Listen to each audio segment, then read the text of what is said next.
দেশের ভবিষ্যৎ ক্রিকেটারদের জাতীয় দলের পাইপলাইনে রাখতে গঠন করা হয়েছিল high performance unit HP. Off ফর্মের কারণে দল থেকে ছিটকে যাওয়া ক্রিকেটার ও উদীয়মান ভবিষ্যৎ ক্রিকেটাররা এই দলের মাধ্যমে থাকেন জাতীয় দলের রাডারে।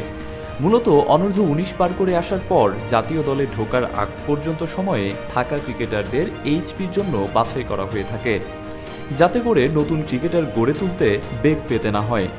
বছর জুড়েই এই ইউনিটের বেশ কিছু কার্যক্রম পরিলক্ষিত হয়। তারই ধারাবাহিকতায় হাই পারফরম্যান্স ইউনিটের শক্তিমত্তা বাড়ানোর প্রয়াসে এবারে অস্ট্রেলিয়াতে একটি টুর্নামেন্ট আয়োজন করার কথা ভাবছে বাংলাদেশ ক্রিকেট বোর্ড।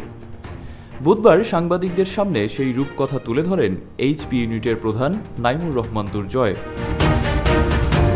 দুর্জয়ের দেয়া তথ্য মতে অজিদের মাটিতে একটি টুর্নামেন্ট আয়োজন করতে চায় বিসিবি। বাংলাদেশ হাই পারফরম্যান্স ইউনিটের সাথে সেখানে খেলার কথা রয়েছে পাকিস্তানের একটি দলেরও। এছাড়াও বিগ ব্যাশের 4 থেকে 5টি দল সেখানে থাকবে বলে নিশ্চিত করেছেন বোর্ডের এই পরিচালক।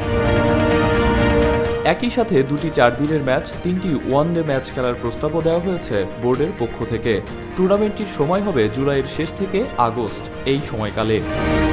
সাধারণত প্রতি বছর এইচপি দলের 4 থেকে 6 মাসের প্রোগ্রাম হয়। এর ভেতরে কন্ডিশনিং ক্যাম্প, স্কিল ট্রেনিংও হয়, কিছু রেসিপ্রোকাল ট্যুরও হয়। সেই সব সিরিজ বাদে এবারে নতুন করে টুর্নামেন্ট সংযোজনের কথা ভাবছে দেশের ক্রিকেটের সর্বোচ্চ নিয়ন্ত্রক সংস্থাটি। এইচপি ইউনিটকে আন্তর্জাতিক ক্রিকেটে নামার আগে শেষ ধাপ হিসেবে ধরা হয়। এখান থেকেই সর্বোচ্চ প্রস্তুতি নিয়ে ক্রিকেটাররা জাতীয় দলে যায়। বিভিন্ন সময় প্রায় 10 থেকে 11 জন ক্রিকেটার এইচপির প্রক্রিয়ার মধ্য দিয়ে গিয়েছে। এই ধারাবাহিকতা বজায় রাখার জন্য বোর্ডের পক্ষ থেকে বিভিন্ন কার্যক্রম রাখা হয়েছে। মিডিয়া ম্যানেজমেন্ট, অ্যান্টি করাপশন ইউনিটেরও বিভিন্ন প্রশিক্ষণ দেওয়া হয় এই দলের ক্রিকেটারদের। শাহাব সোহাগ, অন ফিল্ড।